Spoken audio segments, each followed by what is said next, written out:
हाय सर्वांना, good morning. कसे आहात? मस्त मजेत ना? मी पण मस्त मजेत आहे. आणि इथे ही आमची अशी कुपी आहे आणि कुपी इथं ह्या बाळाला भावाचं पोरगं त्याला झोका बांधला आहे, त्याला झोप लागली होती आणि इथंच खेळत खेळत त्याला तशी झोप लागली. त्या आंब्याच्या झाडाला झोकाच बांधला नाही, इथंच जुळी केली आणि इथंच टाकले. आता वाजले तर 10:30 पावणे 11 जायचं. जीवन गेली सकाळी त्याची आई. मला पण जायचं होतं फटात, पण ही झोपला म्हणून इथंच टाकलं. म्हणलं तिथं पण सगळं ऊनच आहे आणि 5-8 पण वर टाकल्यावर हिकडची इकडं सावली कलते. म्हणलं सकाळ सकाळ झोपला. इथं निघाले होते मी, झोपला लगेच, तर मग इथं टाकलं त्याला तसंच झोका करून. म्हणलं आता उठल्यावर जायचंय, तोपर्यंत पण भरायला पण ट्रॅक्टर येईन. आता जावं लागेल भरायच्या टायमिंगला उठून तोपर्यंत. आता ही एकदा झोपला ना 2 तास उठत नाही. 10 वाजता झोपला का पार 12 वाजता उठून, 1 वाजता झोपला का पार 3 वाजता. सोबत पण कोणच नाही, एकटीच जवळच तोडतात, पण तरी पण घरी काय कोण नाही.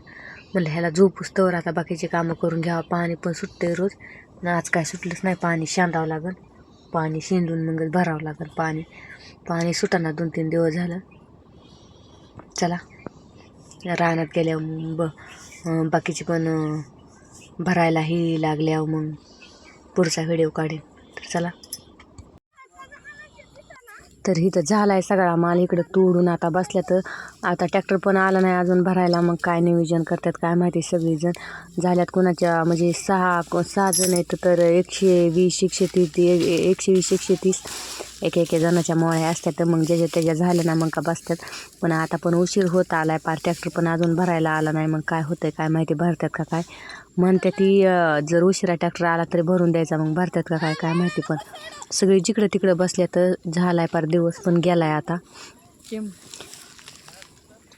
अशी लेकरं हो का अशी खेळतात इकडं मोळ्यांवर बसून, ज्याचं त्याचं भरून बांधून, ती ज्याचं त्याचं तोडून बांधून. वाडंही बांधायला पण थोडं थोडं कोणी गिराईक आलं तर त्याच्यात वाडं नाही तर देत पण नाही. तर जास्त लवकर अजून हिरवा चारा आहे ना गुरांना, त्याच्यामुळं वाडं पण घ्यायला कोणच येत नाही. त्याच्यामुळं ना फोन करून अगोदर सांगितलं ना आम्हाला वाडं पाहिजे तरच बांधतो, नाही तर बांधित पण नाही. असंच मागं फेकून द्यायचे उगच मग बांधून नुसता त्रास घ्यावा लागतो.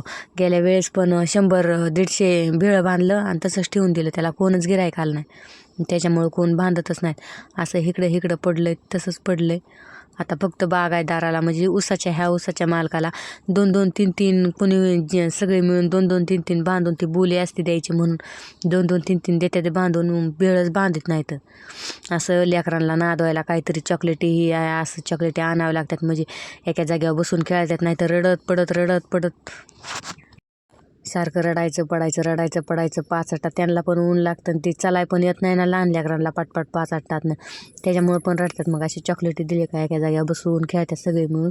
त्याच्यामुळं नादवायला अशा बऱ्याचा आणावं लागतं. एकदाच आणून ठेवायच्या बऱ्याचशा नादवायला. हो का इकडं पण इथं कसं आहे, आमच्या टोळीत ना जास्त लहान लेकरं जास्त आहे, तर मोठांली कमी पण लहान लेकरं जास्त आहे. हो का ह्याची पण आई तिकडं बांधती, पलीकडं बरंचसं बांधायला राहिलं तिचं पण. दिवसभर रडत पडत मग ती कशी तरी बांधती. पण आता सुट्टीचा टायमिंग झाला आहे, ही पण बसल्या. तर म्हणून त्याच्या आजीने आणली, त्याची आजी आणून खेळती त्याला इकडं. आणि भरायला ह्यांच्या आया नसतात बारकाल्यांच्या, सगळे घरी जातात भरायच्या टायमाला. बांधूस तोपर्यंत रानात असतात आणि मग भरायच्या टायमाला जातात घरी. मग त्यांचं काय नाही, लवकरच लागतं. भाकरी कालवण ही पाणी ही भरून सारपान ही झाडून झुडून सकाळच्या पारची पण पाठाची तयारी करून मग थांबावं लागतं ना आदल्या दिवशी. त्याच्यामुळं मग काय नाही उरकून ठेवतात. फक्त हो का ही सविताच फक्त असते भरायला, आणि ही आधी रानात असतो. त्याला कुणी पण घेतं, एकच जण आहे त्याच्यामुळं मग कुणी पण घेतं त्याला. एकट्याचं काही टेन्शन नसतं, कुणी पण घेतं. ती खेळतं पण, एवढं रडत पण नाही. जिथं बसवलं तिथं खेळतं. चॉकलेटी ही दिलं का मग नादायला मग खेळतं. कुरकुरं ही एवढं नाही त्रास देत ती. आता जायचं आहे घरात निघाल्या सगळी. हो का ह्या मावशी आल्या तिथनं जवळच वाडं न्यायला. काय मागं कोणी बांधतच नाही भेळ, त्याच्यामुळं सगळी मागं फेकून दिलं का मग कुणी पण इचून घेऊन जातं मग गुरांना. मग इथं जास्त वस्त्या पण नाही, 2-3च वस्त्या आहेत. त्यांचं चांगलं बागतं नेतं ते थोडं आणि काल तर काय झालं, आमची जारमधनं पाणी आणलं प्यायला आणि म्हणजे साधं पाणी पित नाही ना, सवय लागली आणि ती जारच्या पाण्याची. मग गावातनंच आणावं लागतं जारचं पाणी. मग इथं जारचं पाणी लय लांब आहे ना, जवळजवळ बरंच लांब आहे, तिथनं जाऊन आणावं लागतं. मग पाणी सांडून गेलं जारमधनं, त्याच्यामुळं मग आम्ही पाणीच पेलो नाही. आणि सविता पिली ह्यांचे कॅन्ड आणलं होतं विहिरीच्या पाण्याचं. सविता पिली तर काय तिला सर्दीन हिन झाली, जाम घसान हिन तडतड करतोय, खोकला येतोय तिला. गोळ्या होत्या 2-3 गोळ्या होत्या पहिल्या आणलेल्या, त्याच्यामुळे तीच गोळी एक दिली. आणि ह्यांना म्हणलं हे जात्यान कारमायाला, तर म्हणलं ह्यांना ती 2-3 गोळ्या अजून आणून ठेवा म्हणलं. जास्त पाणी आणा म्हणलं होतं काल ह्यांना जाऊन. तीही काय हलगजरी पाण्याने मुळं झालं. ट्रॅक्टरवरून जार ठेवलं खाली उतरून आणि ठेवलं त्या गाडीच्या ह्याच्यावर. ती गाडी हे इकडं त्या गाडीच्या जोडत्या तिथं. आणि ही पोरगी गेली आणि दिलं ती जार. धक्का लागला की खाली गेलं सांडून. एक तर कोण पाणी पिऊन गेलं तर कोण नाही काय माहिती. जारमधलं तांब्या वरनं घेतलं होतं, खालनं नळातनं पण नाही घेतलं. आणि नुसतं झाकान निमार्द झाकलं, निमार्द उघडं ठेवलं. पॅक झाकान लावलेलं असतं तर पाणी सांडलं नसतं. मग काय ह्या पोरीने लावला धकान, बातकीने जार पडलं खाली, गेलं सगळं सांडून. मरणाची ताण लागली होती. नुकतंच आम्ही भरायला पण चालू केलं होतं. भरायला मरणाची ताण लागली होती. तिला नरडा तिचा पार घसा तिचा कोरडं पडलं, त्याच्यामुळं ती विहिरीचं पाणी पिली आलं दुखणं. एकदाच पाणी पिली दुखणं आलं. सवय नसल्यावर तसंच होतं.